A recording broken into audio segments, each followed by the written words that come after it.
Hello friends, ഞാൻ doctor Rajesh Kumar. ദിവസവും വിസ്തരിച്ചുള്ള ഒരു കുളി എന്ന് പറയുന്നത് നമ്മൾ മലയാളികളുടെ ആരോഗ്യശീലത്തിൻ്റെ ഒരു ഭാഗമാണ്. പല തരത്തിലുള്ള എണ്ണകൾ കാച്ചി തലയിൽ തേച്ചിട്ട് നമ്മുടെ ശരീരത്തിന് സുഗന്ധത്തിന് ആവശ്യമുള്ള വസ്തുക്കളെല്ലാം തേച്ചിട്ട് ദിവസത്തിൽ ഒരു നേരമോ രണ്ട് നേരമെങ്കിലും കുളിക്കുന്നത് നമ്മുടെ വൃത്തിയുടെ ഭാഗമാണെന്നാണ് നമ്മളെ ചെറുപ്പം മുതൽ പഠിപ്പിച്ചിട്ടുള്ളതും നമ്മൾ വിശ്വസിച്ച് വരുന്നതും. എന്നാൽ നമ്മൾ മനസ്സിലാക്കിയിരിക്കേണ്ടത്, നമ്മൾ ശുചിത്വമെന്ന് കരുതി ചെയ്യുന്ന ഈ പലവിധ കുളിയുടെ ശീലങ്ങളും പലപ്പോഴും നമുക്ക് പലവിധ രോഗങ്ങൾക്ക് കാരണമാകാറുണ്ട്. പലപ്പോഴും രോഗങ്ങളായിട്ട് ഡോക്ടറെ പോയി കാണുമ്പോൾ ഡോക്ടർ മരുന്ന് തരുന്നു എന്നല്ലാതെ പലപ്പോഴും ഈ രോഗങ്ങളുടെ കാരണം നിങ്ങളുടെ കുളിയിലുള്ള ധാരണകളുടെ അല്ലെങ്കിൽ അതിൻ്റെ കുഴപ്പം കൊണ്ടാണ് എന്ന് പലരും തിരിച്ചറിയാറില്ല എന്നുള്ളതാണ് വാസ്തവം. ഇത്തരത്തിലുള്ള ഒരു 10 കാര്യങ്ങൾ, നിങ്ങൾ കുളിക്കുമ്പോൾ ചെയ്യുന്ന 10 അബദ്ധങ്ങൾ ഞാനിവിടെ വിശദീകരിക്കാം. ഒന്നാമത്തെ വലിയ തെറ്റിദ്ധാരണ എന്ന് പറയുന്നത്, ദിവസത്തിൽ 2 നേരമോ 3 നേരമോ കുളിക്കുന്നത് നമ്മുടെ ശുചിത്വത്തിൻ്റെ ഭാഗമാണ്, ശരീരം കൂടുതൽ വൃത്തിയാകും എന്നുള്ള ചിന്ത തെറ്റിദ്ധാരണയാണ്. പലപ്പോഴും നമ്മൾ 2 നേരമോ 3 നേരമോ കുളിക്കുന്ന സമയത്ത് സംഭവിക്കുന്ന എന്താന്ന് പറഞ്ഞാൽ, നമ്മൾ കുളിക്കുന്ന സമയത്ത് നമ്മുടെ ശരീരത്തിൽ നോർമലായിട്ടുള്ള ഒരു എണ്ണമയമുണ്ട്. നിങ്ങൾക്കറിയാം, നമ്മുടെ സ്കിന്നിന് ഡ്രൈനെസ് വരാതെ കാത്തു സൂക്ഷിക്കുന്നത് സ്കിന്നിൽ നിന്നും പ്രൊഡ്യൂസ് ചെയ്യുന്ന സെബം എന്ന് പറയുന്ന വളരെ നേർത്ത ഒരു എണ്ണമയമാണ്. പലപ്പോഴും നമ്മുടെ മുഖത്തെല്ലാം തന്നെ എണ്ണ പുരട്ടിയതുപോലുള്ള ഒരു ഓയിലി നേച്ചർ കണ്ടിട്ടില്ല. ഇതാണ് ഈ സെബം എന്ന് പറയുന്നത്. ഇത് മുഖത്ത് മാത്രമല്ല, തലയിലും നമ്മുടെ ശരീരത്തിലും മുഴുവനുണ്ട്. നമ്മൾ ദിവസത്തിന് 2 നേരമോ 3 നേരമോ ഇങ്ങനെ കുളിക്കുന്ന സമയത്ത് ഈ എണ്ണമയം ാണ് ശരീരത്തിൽ നിന്ന് ഒലിച്ചു പോകുന്നത്. ഇതെന്തുകൊണ്ട് എന്ത് സംഭവിക്കും? നമ്മുടെ സ്കിന്ന് വളരെ പെട്ടെന്ന് ഡ്രൈ ആകുന്നു. ഇടയ്ക്കിടയ്ക്ക് വരുന്ന സ്കിൻ കംപ്ലയിൻസ്, സ്കിന്നിന് വരുന്ന ചൊറിച്ചിൽ, ഇതിനെല്ലാം ആക്ച്വലി ഇതാണ് കാരണമാകുന്നത്. പലരും വിചാരിക്കുന്നത് ഈ ശരീരത്തിൽ ഈ വരുന്ന പറ്റിപ്പിടിച്ചിരിക്കുന്ന അഴുക്കുകളെ എത്രയും കഴുകി മാറ്റിക്കഴിഞ്ഞാൽ നമ്മുടെ ശരീരം ശുചിയാകുമെന്നുള്ളതാണ്. എന്നാൽ അങ്ങനെയല്ല. യഥാർത്ഥത്തിൽ നമ്മൾ ശരീരത്തിലുള്ള ഈ എണ്ണമയം നിങ്ങൾ കഴുകിക്കളഞ്ഞാൽ സ്കിന്നിന് ഡ്രൈനെസ് വരികയും കൂടുതൽ പ്രോബ്ലത്തിലേക്കാണ്, ഡ്രൈനെസ് കൊണ്ടുള്ള പ്രശ്നങ്ങളിലേക്ക് ശരീരത്തിനെ എത്തിക്കുകയാണ് ചെയ്യുന്നത്. രണ്ടാമത്തെ പ്രശ്നം എന്ന് പറയുന്നത്, നമ്മുടെ സ്കിന്നിൽ നമുക്ക് ഗുണകരമായിട്ടുള്ള, അതായത് ശരീരത്തിന് ഗുണകരമായിട്ടുള്ള ഏകദേശം 15ഓളം തരം ഫംഗസുകളും പല ലക്ഷക്കണക്കിന് തരം ബാക്ടീരിയകളും ജീവിക്കുന്നുണ്ട്. നിങ്ങൾ പലപ്പോഴും 2 തവണയും 3 തവണയും കുളിക്കുന്ന സമയത്ത് ഈ ബാക്ടീരിയകളും ഫംഗസുകളുമാണ് ശരീരത്തിൽ നിന്ന് നശിച്ചു പോകുന്നത്. ഗുണകരമായിട്ടുള്ള ബാക്ടീരിയകൾ നശിച്ചു പോയാൽ ദോഷകരമായിട്ടുള്ള ബാക്ടീരിയകളും ഫംഗസും ശരീരത്തിൽ പെരുകാൻ തുടങ്ങും. ഇതും നമ്മുടെ ശരീരത്തിന് ഈ ഡ്രൈനെസ്സോ ചൊറിച്ചിലോ പല സ്കിൻ കംപ്ലൈൻറ്റും കൂടുതലിന് കാരണമായിട്ട് മാറാറുണ്ട്. മൂന്നാമത്തെ ഒരു കാരണം കൂടിയുണ്ട്. പലരുടെയും ശരീരത്തിൽ, പ്രത്യേകിച്ച് നമ്മൾ സമൂഹത്തിൽ ഇറങ്ങി നടക്കുമ്പോഴും ജീവിക്കുമ്പോഴും ശരീരത്തിൽ പലവിധത്തിലുള്ള പൊടി, ബാക്ടീരിയകൾ, ഫംഗസുകൾ, പുറമേ നിന്ന് വരുന്ന ചില ഈ പൂമ്പൊടികൾ, ഇവയെല്ലാം ചെറുതായിട്ട് പറ്റിപ്പിടിക്കാറുണ്ട്. ഇവ നമ്മുടെ ശരീരത്തിൽ നമ്മൾ അറിയാതെ വളരെ നേരിയ ഇൻഫ്ലമേഷൻസ് ഉണ്ടാക്കാറുണ്ട്. ഈ ഇൻഫ്ലമേഷനുകൾ നമ്മുടെ ശരീരത്തിൽ ഇവയ്ക്കെതിരെയുള്ള ആൻറ്റിബോഡികളെ സജ്ജമാക്കുന്നു. നമ്മുടെ ശരീരത്തിൽ വളരെ സ്ലോ ആയിട്ട് വരുന്ന ഇത്തരത്തിലുള്ള ആൻറ്റിബോഡികളുടെ റിയാക്ഷൻ നമ്മുടെ ശരീരത്തിൻ്റെ ഓൾട്ടുഗദർ ആയിട്ടുള്ള ഒരു പ്രതിരോധ ശേഷിയെ വർദ്ധിപ്പിക്കുന്നു. പലപ്പോഴും നമുക്കുണ്ടാകുന്ന വിട്ടുമാറാതെ ജലദോഷം, തുമ്മൽ, അതേപോലെ ഇടയ്ക്കൊന്ന് പുറത്തേക്ക് ഇറങ്ങിയാൽ നമുക്ക് വരുന്ന രോഗങ്ങൾ, ഇവയെ ചെറുക്കുന്നതിന് നമ്മുടെ ശരീരത്തിൽ ഇത്തരം ഈ ആൻറ്റിബോഡികൾ അത്യാവശ്യമാണ്. പലപ്പോഴും നിങ്ങൾ ശ്രദ്ധിച്ചാൽ അറിയാം, പാടത്തും പറമ്പത്തും ഇറങ്ങി നടക്കുന്ന ആൾക്കാർ, സമൂഹത്തിൽ ഇറങ്ങി ഓടിക്കളിക്കുന്ന കുട്ടികൾക്കൊക്കെ ഇത്തരത്തിലുള്ള രോഗങ്ങൾ, ചെറിയ ജലദോഷം, തുമ്മൽ, മൂക്കൊലിപ്പ്, അലർജി രോഗങ്ങൾ താരതമ്യേന കുറവാണ്. നമ്മൾ എത്രത്തോളം കുട്ടികളെ അടച്ചിട്ട് വളർത്തുമോ, അല്ലെങ്കിൽ നിങ്ങളിപ്പോൾ AC-ക്കകത്ത് ജീവിക്കുന്നു, AC കാറിനകത്ത് സഞ്ചരിക്കുന്നു, നിങ്ങൾക്ക് ഒരു ചെറിയ പൊടി അടിച്ചു കഴിഞ്ഞാൽ പെട്ടെന്ന് ജലദോഷവും തുമ്മൽ അല്ലെങ്കിൽ അലർജി രോഗം വരുന്നത് ശ്രദ്ധിച്ചിട്ടുണ്ടാകാം. അതിന് കാരണം നിങ്ങളുടെ ശരീരത്തിൽ ഈ ആൻറ്റിബോഡികൾ ശരിയായിട്ട് ഡെവലപ്പ് ചെയ്യാത്തതാണ്. ഇത് കേൾക്കുമ്പോൾ നിങ്ങൾക്ക് തോന്നും, അപ്പോൾ നമ്മുടെ കുളിക്കണ്ടേ, ശരീരം വൃത്തിയാക്കണ്ടേ എന്നുള്ളൊരു സംശയം തോന്നാം.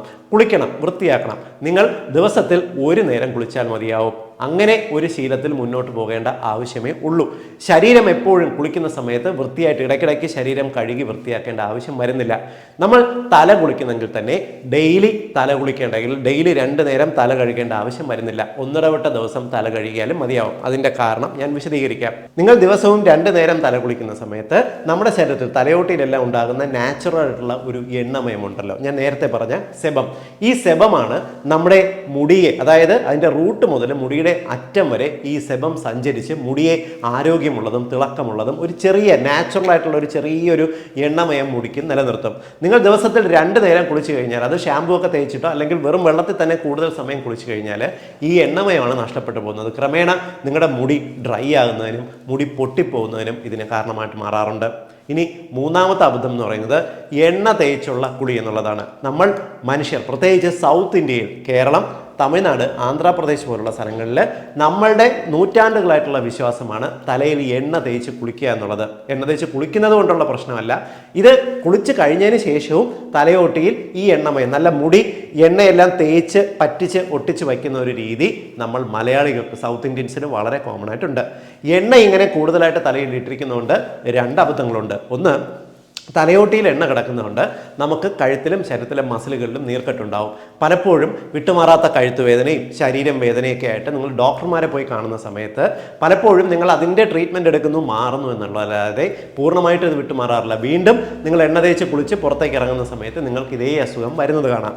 രണ്ടാമത്തത്, നിങ്ങൾ തലയിൽ ഇങ്ങനെ എണ്ണ ഫുൾ ടൈം ഇട്ടിരിക്കുന്നാൽ അത് നമുക്ക് സൈനസുകൾക്കകത്ത് ചെറിയ നീർക്കെട്ടുണ്ടാക്കും. വിട്ടുമാറാത്ത ജലദോഷം, തുമ്മൽ, പോസ്റ്റ് നേസൽ ഡ്രിപ്പിംഗ് എന്ന് പറയും, തൊണ്ടയിൽ സ്ഥിരമായിട്ട് കഫം വന്ന് വീഴുന്ന ഒരവസ്ഥ. അതിനെല്ലാം കാരണം ഈ എണ്ണ തേച്ച് പിടിപ്പിച്ച് നിങ്ങളത് കഴുകിക്കളയാതെ തലയിലിട്ടിരിക്കുന്നതാണ്. ഇതുകൊണ്ട് മാത്രം തീരുന്നില്ല, എണ്ണയിൽ വളരുന്ന ചില ഇനം ഫംഗസുകളുണ്ട്. പലരും ഈ തലയിൽ ഈ താരൻ എന്ന് പറയുന്ന സെബോറിക് ഡെർമറ്റൈറ്റിസ് ഇല്ലേ, ഈ സെബോറിക് ഡെർമറ്റൈറ്റിസ് കൂടുതലുള്ളവർ എണ്ണ കൂടുതലായിട്ട് തേച്ച് പിടിപ്പിച്ചു കഴിഞ്ഞാൽ പലരും വിചാരിക്കുന്നത് ഈ എണ്ണമയത്തിൽ ഈ സെബോറിക് ഡെർമറ്റൈറ്റിസ് താരൻ പോകുന്നു എന്നുള്ളതാണ്. എന്നാൽ അങ്ങനല്ല. ഇവ കൂടുതലായിട്ട് തലയിൽ ഈ എണ്ണയിൽ പറ്റിപ്പിടിച്ച് അവിടെ ഇരുന്ന് കൂടുതൽ കട്ടിവെക്കുന്നു. ഇതിനകത്ത് വളരുന്ന, എണ്ണയിൽ വളരുന്ന ചില ഇനം ബാക്ടീരിയകളും ഫംഗസുകളും ഈ രോഗം തലയിൽ വർദ്ധിപ്പിക്കുന്നു. ഇത്തരം പ്രശ്നങ്ങൾ എണ്ണ തേക്കുന്നവരിൽ വിട്ടുമാറാതെ കണ്ടുവന്ന് വരാം.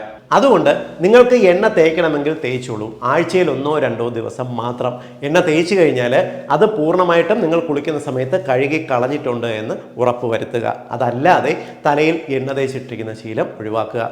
ഇനി അടുത്ത ഒരു അബദ്ധം എന്ന് പറയുന്നത് ചൂടുവെള്ളത്തിലുള്ള കുളി. അതായത് നല്ല ചൂടുള്ള കുളി നമ്മുടെ ശരീരത്തിന് ആരോഗ്യം തരും, നിങ്ങൾക്ക് സന്ധിവാതം പോലുള്ള പ്രശ്നങ്ങൾ ഉണ്ടാക്കില്ല എന്നുള്ള തെറ്റിദ്ധാരണയാണ്. യഥാർത്ഥത്തിൽ നമുക്ക് കുളിക്കാൻ നല്ലത് നമ്മുടെ അന്തരീക്ഷത്തിൻ്റെ നോർമൽ ടെമ്പറേച്ചറിലുള്ള വെള്ളമാണ് നമുക്ക് കുളിക്കാനായിട്ട് നല്ലത്. നമ്മൾ നോർമൽ ടെമ്പറേച്ചറിലുള്ള വെള്ളത്തിൽ കുളിക്കുന്ന സമയത്ത്, അതായത് സാധാ തണുത്ത വെള്ളം, ഈ വെള്ളത്തിൽ കുളിക്കുന്ന സമയത്ത് നമ്മുടെ ശരീരത്തിലെ സ്കിന്നിൻ്റെ ആ ഭാഗത്തുള്ള നെർവ് എൻഡിങ്സ് ഉണ്ട്. ഈ നെർവ് എൻഡിങ്സ് സ്റ്റിമുലേറ്റ് ചെയ്യപ്പെടുകയും നമുക്ക് ഒരു ഉന്മേഷം ലഭിക്കുകയും ചെയ്യുന്നു. നിങ്ങൾക്ക് സപ്പോസ് ഒരു ജലദോഷമോ അല്ലെങ്കിൽ പനി കഴിഞ്ഞിട്ടോ ശരീരത്തിൻ്റെ ആരോഗ്യസ്ഥിതി വീണ്ടെടുക്കുന്നത് വരെ ഒരു രോഗം കഴിഞ്ഞിട്ടാണെങ്കിൽ നിങ്ങൾക്ക് ചെറു ചൂടുവെള്ളം ഉപയോഗിക്കുക. അതായത് തണുപ്പ് ചെറുതായിട്ട് മാറിയ ചൂടുവെള്ളം നിങ്ങൾക്ക് ഉപയോഗിക്കാവുന്നതാണ്. അതും ആരോഗ്യകരം തന്നെയാണ്. എന്നാൽ അസുഖം പെട്ടെന്ന് മാറും, കൂടുതൽ ശരീരത്തിന് നല്ലതാണ് എന്ന് കരുതിയിട്ട് നല്ല ചൂടുള്ള, അതായത് പൊള്ളുന്ന ചൂടല്ല, അതിൻ്റെ തൊട്ട് താഴെയുള്ള ചൂടുവെള്ളമാണ് നിങ്ങൾ ഉപയോഗിക്കുന്നുണ്ടെങ്കിൽ ഇതിൻ്റെ പ്രോബ്ലം എന്ന് പറയുന്നത് ഇത് ഒന്ന് സ്കിന്നിൽ ഇറിറ്റേഷൻ ക്രിയേറ്റ് ചെയ്യുന്നു, സ്കിന്നിൻ്റെ എണ്ണമയം നഷ്ടപ്പെടുന്നതിന് കാരണമാകുന്നു. കൂടുതൽ ചൂടുവെള്ളത്തിലുള്ള കുളി നിങ്ങളുടെ സ്കിന്നിന് ചെറിയ ചുളിവുകൾ വരുന്നതിന് കാരണമാകും. അതായത് കൂടുതൽ കെയർ ചെയ്യാൻ വേണ്ടിയിട്ട് നിങ്ങൾ നല്ല ചൂടുള്ള വെള്ളം ഉപയോഗിച്ച് കഴിഞ്ഞാൽ നിങ്ങളുടെ സ്കിന്നിന് കേടാണ്. വളരെ പെട്ടെന്ന് നിങ്ങൾക്ക് പ്രായം തോന്നിക്കുന്ന ഒരു അവസ്ഥയിലേക്ക് നിങ്ങളുടെ സ്കിന്നിനെ കൊണ്ടെത്തിക്കും. അതുകൊണ്ട് കുളിക്കുകയാണെങ്കിൽ ചെറു ചൂടുവെള്ളത്തിൽ കുളിക്കുക, ഇല്ലെങ്കിൽ തണുത്ത വെള്ളത്തിൽ കുളിക്കുക. അതുപോലെ തന്നെ ഒരുപാട് പേർക്കൊരു തെറ്റിദ്ധാരണയുണ്ട്, ചൂടുവെള്ളവും പച്ചവെള്ളവും മിക്സ് ചെയ്ത് കുളിച്ചാൽ ശരീരത്തിന് കേടാണെന്ന്. എന്നാൽ അതൊരു തെറ്റിദ്ധാരണ മാത്രമാണ്. ചൂടുവെള്ളവും പച്ചവെള്ളവും മിക്സ് ചെയ്യുന്ന ഒരു രീതി തന്നെയാണ് എല്ലാ കാലത്തും എല്ലായിടത്തും ഉള്ളത്. ഇതിനുള്ള 1-2 തെളിവുകൾ തരാം. നിങ്ങൾ ഉപയോഗിക്കുന്ന ഗീസറില്ലേ, വീട്ടിലെ വാട്ടർ ഹീറ്ററിനകത്ത് വെള്ളം വരുന്നത് ചൂടുവെള്ളമാണ്, പച്ചവെള്ളമാണ്. ഈ ചൂട് ടാങ്കിലേക്ക് വന്ന് പച്ചവെള്ളവും ചൂടുവെള്ളവും കൂടി മിക്സ് ചെയ്താണ് താഴേക്ക് വരുന്നത്. അത് കുളിച്ചിട്ട് നിങ്ങൾക്ക് ആർക്കും പ്രോബ്ലം വരുന്നില്ലല്ലോ. അതേപോലെ നിങ്ങളിപ്പോൾ ഒരു കുളത്തിൽ കുളിക്കാൻ പോകുന്നു, നല്ല ചൂടുള്ള ഒരു സമയത്ത് നിങ്ങൾ ഉച്ചയ്ക്ക് കുളത്തിൽ കുളിക്കാൻ പോവുകയാണെങ്കിൽ വെള്ളത്തിൻ്റെ മുകൾ ഭാഗം ചൂടായി കിടക്കും, അടിഭാഗത്ത് വെള്ളം തണുത്ത് കിടക്കുന്നത് കാണാം. അവിടെയും സംഭവിക്കുന്നത് ചൂടുവെള്ളം തണുത്ത വെള്ളം മിക്സ് ചെയ്ത് കുളിക്കുന്നതാണ്. പക്ഷേ അങ്ങനെയുള്ള ഒരു കുളത്തിലെ മുങ്ങിക്കുളി ആരോഗ്യദായകമെന്നാണ് നമ്മൾ വിശ്വസിച്ചിരിക്കുന്നത്. അതുകൊണ്ട് ഇത്തരത്തിലുള്ള തെറ്റിദ്ധാരണകളുടെ ആവശ്യമില്ല. ചൂടുവെള്ളവും പച്ചവെള്ളവും മിക്സ് ചെയ്ത് കുളിക്കുന്നത് നല്ലത് തന്നെയാണ്. ഇനി കുളിക്കാൻ എത്ര സമയം നമുക്ക് ചിലവഴിക്കാവുന്നതാണ്. പലരും വിചാരിക്കുന്നത് കൂടുതൽ സമയം കുളിച്ചു കഴിഞ്ഞാൽ നമ്മുടെ ശരീരം കൂടുതൽ വൃത്തിയാകും, നമുക്ക് കൂടുതൽ ഉന്മേഷം ലഭിക്കും എന്നുള്ളതാണ്. എന്നാൽ അതും ശരിയല്ല. നമുക്ക് കുളിക്കാനായിട്ട് പരമാവധി 5 മിനിറ്റ് മുതൽ 7 മിനിറ്റ് വരെ വെള്ളത്തിൽ ചിലവഴിച്ചാൽ മതിയാവും. കാരണം ഒന്ന്, ഞാൻ നേരത്തെ പറഞ്ഞതാണ്, നമ്മൾ വെള്ളത്തിൽ കൂടുതൽ സമയം ചിലവഴിച്ചു കഴിഞ്ഞാൽ നമ്മുടെ സ്കിന്നിൻ്റെ എണ്ണമയം നഷ്ടപ്പെടാനും സ്കിന്ന് കൂടുതൽ ചൊറിച്ചിൽ വരാനും കാരണമാകും. പലരും സ്വിമ്മിംഗ് പൂളിലോ അല്ലെങ്കിൽ കൂടുതൽ സമയം ഈ കുളത്തിലോ എല്ലാം കുളിക്കാൻ പോയിട്ട് വരുമ്പോഴോ അല്ലെങ്കിൽ കൂടുതൽ സമയം കുളിച്ചിട്ട് കയറുമ്പോഴോ ശരീരത്തിന് ചെറിയ ചൊറിച്ചിൽ അനുഭവപ്പെടുന്നുണ്ടെങ്കിൽ അതിൻ്റെ കാരണം ഞാൻ ഈ പറഞ്ഞ സ്കിന്നിൻ്റെ ഈ എണ്ണമയം നഷ്ടപ്പെടുന്ന ഒരു അവസ്ഥയാണ്. മാത്രമല്ല പല വിധത്തിലുള്ള ചർമ്മരോഗമുള്ളവർ, ഇപ്പോൾ eczema, atopic dermatitis, dry skin tendency, അതേപോലെ സോറിയാസിസ് പോലുള്ള രോഗങ്ങളുള്ളവർ എത്രത്തോളം കുറച്ച് കുളിക്കുമോ, അതായത് കുറച്ച് സമയം കുളിക്കുമോ അത്രത്തോളം അവർക്ക് സ്കിന്നിന് നല്ലതാണ്. കാരണം അവർക്ക് സ്കിന്നിന് എണ്ണമയം കുറയുന്നത് കൊണ്ട് വരുന്ന രോഗങ്ങളാണ് ഞാൻ ഈ പറഞ്ഞതൊക്കെ. ആ അസുഖം കൂടാതിരിക്കണം എന്നുണ്ടെങ്കിൽ കൂടുതൽ സമയം വെള്ളത്തിൽ ചെലവഴിക്കാനായിട്ട് ഉപയോഗിക്കാനായിട്ട് പാടില്ല. ഇനി കൂടുതൽ പേരും കാണിക്കുന്ന മറ്റൊരു അബദ്ധം സോപ്പിന്റെ ഉപയോഗത്തിലാണ്. പലരും ഈ വില കൂടിയ വീര്യമുള്ള ആൻറ്റി ബാക്ടീരിയൽ സോപ്പ് ഉപയോഗിച്ച് കുളിക്കാൻ ഇഷ്ടപ്പെടുന്നവരാണ്. എന്നാൽ അത് നമ്മുടെ സ്കിന്നിന് നല്ലതല്ല. കാരണം ഞാൻ നേരത്തെ പറഞ്ഞല്ലോ, നമ്മുടെ സ്കിന്നിൽ ജീവിക്കുന്ന ഗുണകരമായിട്ടുള്ള ലക്ഷോപലക്ഷം ബാക്ടീരിയകളുണ്ട്. നിങ്ങൾ ഈ ആൻറ്റി ബാക്ടീരിയൽ സോപ്പ് ഉപയോഗിക്കുന്ന സമയത്ത് നമ്മുടെ സ്കിന്നിനുള്ള ശരീരത്തിന് ഗുണകരമായിട്ടുള്ള ഒട്ടനവധി ബാക്ടീരിയകൾ നശിച്ചു പോകും. ഇത് ക്രമേണ നമ്മുടെ ശരീരത്തിൽ ഈ ദോഷകരമായിട്ടുള്ള പല ബാക്ടീരിയകളും വരുന്നതിനും ചർമ്മരോഗം ഉണ്ടാക്കുന്നതിനും കാരണമാകാറുണ്ട്. മാത്രമല്ല, നമുക്ക് എപ്പോഴും നല്ലത് വളരെ മൈൽഡ് ആയിട്ടുള്ള ഗ്ലിസറിൻ ബേസ് ആയിട്ടുള്ള ഏതെങ്കിലും മൈൽഡ് സോപ്പുകൾ ഉപയോഗിച്ച് കുളിക്കുന്നത് തന്നെയാണ് നല്ലത്. ശ്രദ്ധിക്കേണ്ടത്, കുളിച്ച് കഴിയുമ്പോൾ നമ്മുടെ സ്കിന്നിലുള്ള ഈ സോപ്പ് പൂർണ്ണമായിട്ടും കഴുകി കളയാനായിട്ട് ശ്രദ്ധിക്കണം. പലപ്പോഴും നമ്മൾ ഈ വീര്യമുള്ള സോപ്പുകൾ ഉപയോഗിക്കുമ്പോൾ നമ്മൾ പരസ്യത്തെ കണ്ടിട്ടില്ലേ, സോപ്പ് മുഖത്ത് തേച്ച് കുളിച്ച് കയറുമ്പോൾ അല്ലെങ്കിൽ മുഖം കഴുകി കഴിയുമ്പോൾ മുഖത്തിന് ചെറിയൊരു വെളുപ്പ് നിറം വരുന്നത് ശ്രദ്ധിച്ചിട്ടുണ്ടായിരിക്കാം. വീട്ടിലും നിങ്ങൾ പല സോപ്പ് ഉപയോഗിക്കുമ്പോഴും കണ്ടിട്ടുണ്ടാവും. ഇതിന് കാരണം മറ്റൊന്നുമല്ല, സോപ്പുകൾ ചേർത്തിട്ടുള്ള ബ്ലീച്ചിങ് ഏജന്റുകളാണ്. ഈ ബ്ലീച്ചിങ് ഏജന്റുകൾ ഉപയോഗിച്ച് പതിവായിട്ട് നമ്മൾ മുഖം കഴുകിയാലോ സ്കിന്ന് ക്ലീൻ ചെയ്താലോ നമ്മുടെ സ്കിന്നിന് ഒരു ബ്ലീച്ചിങ് എഫക്റ്റ് വരും. കുളിച്ച് കയറുമ്പോൾ ഒരു അല്പം നിറം കൂടുന്നത് പോലെ നമുക്ക് തോന്നും. ഇത് വെറും തോന്നലാണ്. ശരിക്കും ഇത് സ്കിന്നിന് അത്ര ഗുണകരമായിട്ടുള്ള ഒരു രീതിയല്ല. ഇത്തരം സോപ്പുകളോ അല്ലെങ്കിൽ മറ്റു ക്രീമുകളോ ഉപയോഗിക്കാതെ ലൈറ്റ് ആയിട്ടുള്ള ഏതെങ്കിലും സോപ്പുകളോ ഷവർ ജെല്ലുകളോ, അതായത് മോയ്സ്ചറൈസർ ഉള്ള ഒരു ഷവർ ജെല്ലോ ഉപയോഗിച്ച് കുളിക്കുന്നതായിരിക്കും നല്ലത്. എപ്പോഴൊക്കെയാണ് സോപ്പ് തേക്കേണ്ടത്? ശരീരം മുഴുവൻ സോപ്പ് തേക്കേണ്ട ആവശ്യമുണ്ടോ? ഇല്ല. ശരീരത്തിൽ സോപ്പ് തേച്ച് കഴുകേണ്ട ഭാഗങ്ങളെന്ന് പറഞ്ഞത് കൈ, കാല്, മുഖം, നമ്മുടെ കക്ഷം, നമ്മുടെ കൈയുടെ ഇടുക്കുകൾ, തുടയിടുക്കുകൾ, ഈ ഭാഗം മാത്രമാണ് സോപ്പ് തേച്ച് കഴുകേണ്ടതും കഴുകി ആ സോപ്പ് മുഴുവൻ കഴുകിക്കളഞ്ഞ് ക്ലീൻ ചെയ്ത് വെക്കേണ്ടതും. ബാക്കി ഭാഗങ്ങളിൽ സോപ്പ് തേച്ച് കുളിക്കുക, ഇപ്പോൾ നിങ്ങൾ ചെളിയിലേക്കോ അല്ലെങ്കിൽ കടുത്ത പൊടിയിലേക്കോ എല്ലാം പോവുകയാണെങ്കിൽ മാത്രം ശരീരത്തിൽ സോപ്പിൻ്റെ ആവശ്യമുള്ളൂ. അതല്ലെങ്കിൽ ആഴ്ച ഒരിക്കലോ 10 ദിവസം കൂടുമ്പോഴോ ശരീരം മുഴുവൻ തേച്ച് കുളിക്കുന്നതിൻ്റെ ആവശ്യം മാത്രമേ ഉള്ളൂ. അതല്ലാതെ സോപ്പ് എപ്പോഴും തേക്കുന്നത് ഗുണമല്ല, ദോഷമാണ് സംഭവിക്കുന്നത് എന്നുള്ളത് മനസ്സിലാക്കിയിരിക്കുക. കടുത്ത മണമുള്ള സോപ്പുകൾ സ്കിന്നിന് ഇറിറ്റൻ്റാണ്, സ്കിന്നിന് ഗുണകരമല്ല എന്നുള്ള ഒരു കാര്യം കൂടി തിരിച്ചറിഞ്ഞിരിക്കുക. പലരും തേച്ച് കുളിക്കുന്നതിന് വേണ്ടിയിട്ട് പലതരത്തിലുള്ള വസ്തുക്കൾ, ചിലർ പയറുപൊടി ഉപയോഗിക്കാറുണ്ട്, അതേപോലെ കടലമാവ് ഉപയോഗിക്കാറുണ്ട്, ചിലർ ചില പൊടികളുടെ കൂട്ട്, മണ്ണിൻ്റെയൊക്കെ മുത്താണി മീട്ടി പോലുള്ള പൊടികളുടെ കൂട്ടുകളൊക്കെ ഉപയോഗിക്കാറുണ്ട്. എന്നാൽ ഇത്തരം വസ്തുക്കളോ സ്കിന്നിൽ ചിലവർ ഈ ചകിരി ചതച്ചിട്ട് സ്കിന്നിൽ തേച്ച് കുളിക്കാറുണ്ട്. ഇവയൊന്നും തന്നെ നമ്മൾ കുളിച്ച് സോഫ്റ്റ് ആയിരിക്കുന്ന സ്കിന്നിൽ ഈ വസ്തുക്കൾ ചേർത്ത് നമ്മൾ ഉരയ്ക്കുമ്പോൾ സ്കിന്നിൽ വളരെ ചെറുതായിട്ടുള്ള മൈക്രോ ടീയേഴ്സ്, അതായത് വളരെ ചെറിയ മുറിവുകൾ, നമ്മൾ കണ്ണിൽ പോലും കാണുന്നതിൻ്റെ ചെറിയ മുറിവുകൾ ഈ സ്കിന്ന് സോഫ്റ്റ് ആയിരിക്കുമ്പോൾ ഉരച്ചു കഴിഞ്ഞാൽ സംഭവിക്കും. ഇത് ഗുണമല്ല ഉണ്ടാകുന്നത്. സ്കിന്നിന് ചൊറിച്ചിലും മറ്റു പ്രശ്നങ്ങളും ക്രമേണ സൃഷ്ടിക്കുകയാണ് ചെയ്യുന്നത്. സ്കിന്നിൽ വരുന്ന ചൊറിച്ചിൽ കാരണം ഇത്തരം വസ്തുക്കൾ വെച്ച് നിങ്ങൾ തേച്ചൊരച്ച് കഴിയുമ്പോൾ അത് നിങ്ങളുടെ സ്കിൻ കംപ്ലൈൻറ്റ് ക്രമേണ വർദ്ധിക്കുന്നതിന് കാരണമാകാറുണ്ട്. ഇനി നിങ്ങൾ കുളിച്ച് കഴിഞ്ഞ് ഉപയോഗിക്കുന്ന ടവലിൻ്റെ കാര്യത്തിലാണ് ശ്രദ്ധിക്കേണ്ടത്. നമ്മളെല്ലാവരും കുളിക്കുന്നതിന് വേണ്ടി ശരീരവും തലയും തോർത്തുന്നതിന് വേണ്ടിയിട്ട് നമ്മൾ ടവൽ ഉപയോഗിക്കും. അത് കഴിഞ്ഞ് ബാത്റൂമിലോ അല്ലെങ്കിൽ ബെഡ്റൂമിൻ്റെ സൈഡിലോ നമ്മൾ ഈ തോർത്ത് ഇടാറുണ്ട്. എന്നാലും മനസ്സിലാക്കുക, ഈ നമ്മൾ ഉപയോഗിച്ച് കഴിഞ്ഞ് നനവോട് കൂടി ഇടുന്ന തോർത്തിനകത്താണ് കോടിക്കണക്കിന് ബാക്ടീരിയ, ഫംഗസുകൾ, മോൾഡുകൾ, നമ്മുടെ സ്കിന്നിൻ്റെ കണികകൾ തിന്ന് ജീവിക്കുന്ന മറ്റു ട്രൈക്കോമൈറ്റ്സ് പോലുള്ള ജീവികൾ പെരുകുന്നത്. ഈ ടവലിനകത്ത് ശരിയായിട്ട് നമ്മൾ ഈ ടവൽ ക്ലീൻ ചെയ്ത് വെച്ചില്ല എന്നുണ്ടെങ്കിൽ പലപ്പോഴും ഇതിൽ നിന്ന് നമുക്ക് റീഇൻഫെക്ഷൻ വരാറുണ്ട്. പലപ്പോഴും കുളിച്ച് കയറി കഴിഞ്ഞ് നമ്മൾ തല തോർത്തി കഴിഞ്ഞാൽ പലരും തുമ്മുകയും ജലദോഷം വരികയും അലർജി പോലുള്ള ലക്ഷണങ്ങൾ കാണിക്കുകയും ചെയ്യാറില്ലേ? ഒരുപാട് പേര് പറയാറുണ്ട്, കുളിച്ച് കഴിഞ്ഞാൽ ഡോക്ടറെ ഭയങ്കര തുമ്മലും ജലദോഷം എന്ന്. അതിന് കാരണം ഈ ടവലിനകത്തിരിക്കുന്ന ബാക്ടീരിയകളും ഫംഗസ് പോസും പൊടിയും എല്ലാമാണ്. നിങ്ങൾ കുളിക്കാൻ ഉപയോഗിക്കുന്ന ടവല് നിങ്ങൾ ആ കുളിക്കുന്നതിൻ്റെ ഒപ്പം തന്നെ നിങ്ങൾ തല തുടച്ചതിന് ശേഷം വൃത്തിയുള്ള, പറ്റുമെങ്കിൽ വെയിലത്ത് വിരിച്ചിടാൻ നോക്കുക. ഏതെങ്കിലും ചെറിയൊരു ഹുക്കിൽ തൂക്കിയിടരുത്. തൂക്കിയിടുമ്പോൾ ഇവ അടുത്ത് കിടന്നിട്ട് ഇവ ശരിയായിട്ട് ഉണങ്ങത്തില്ല. പറ്റുമെങ്കിൽ വെയിലത്തിടുക. വെയിലത്ത് പറ്റിയില്ലെങ്കിൽ വീട്ടിൻ്റെ സൈഡിൽ എവിടെയെങ്കിലും വിരിച്ചിടാനായിട്ട് ശ്രമിക്കുക. വിരിച്ചിട്ട് കഴിഞ്ഞാലേ ഇവ ശരിയായിട്ട് ഉണങ്ങത്തുള്ളൂ. എപ്പോഴും നല്ലത് നിങ്ങൾക്ക് കുളിക്കാൻ 2 ടവൽ ഉപയോഗിക്കുക. ആഴ്ചയിൽ ഒരിക്കൽ ഈ ടവൽ മാറി മാറി ഉപയോഗിക്കുക. അതായത് ആഴ്ചയിൽ ഒരിക്കൽ നിങ്ങൾ ഒരാഴ്ച ഒരു ടവൽ ഉപയോഗിച്ച സമയത്ത് മറ്റേ ടവല് നിങ്ങൾ നന്നായിട്ട് കഴുകി വെയിലത്തിട്ട് ഉണക്കി ഡ്രൈ ആക്കി വയ്ക്കുക. ഒരാഴ്ച ഈ ടവൽ ഉപയോഗിച്ചതിന് ശേഷം ഈ ടവൽ നിങ്ങൾ കഴുകാനായിട്ട് മാറ്റുക. എന്നിട്ട് നിങ്ങൾ ഡ്രൈ ആക്കി വെച്ചിരിക്കുന്ന ടവൽ നിങ്ങൾ ഉപയോഗിക്കുക.